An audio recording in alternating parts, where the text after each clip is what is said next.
Hello అండి, నమస్తే. ఈరోజు నేనైతే మేక మెదడు కర్రీ అయితే చేస్తున్నాను. అందుకు ఫస్ట్గా మేక మెదడుని నీళ్ళల్లో ఒక 2-3 టైమ్స్ క్లీన్గా వాష్ చేసుకోవాలి.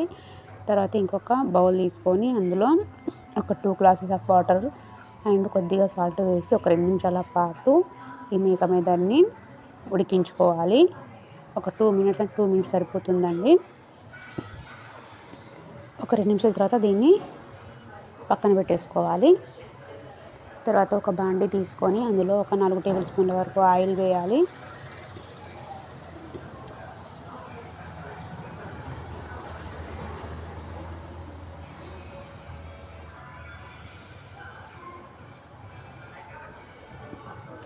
ఈ ఆయిల్ వేడెక్కిన తర్వాత అందులో కొద్దిగా జీలకర్ర వేసి వేయించుకోవాలి. తర్వాత సన్నగా తరిగి పెట్టుకున్న ఆనియన్ ముక్కలు కూడా వేసి లైట్ బ్రౌన్ కలర్ వచ్చే వరకు ఫ్రై చేయాలి. అవైతే మనకి లైట్ బ్రౌన్ కలర్ వచ్చాయండి. ఇప్పుడైతే కొద్దిగా అల్లం వెల్లుల్లి పేస్ట్ అండ్ కరివేపాకు వేసి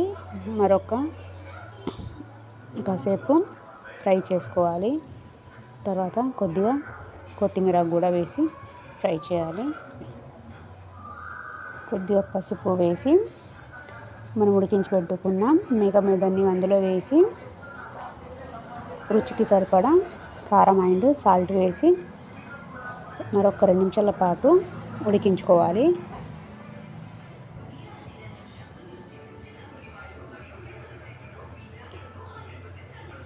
అంతే అండి, ఎంతో టేస్టీగా ఉండే బేజర్ ఫ్రై రెడీ.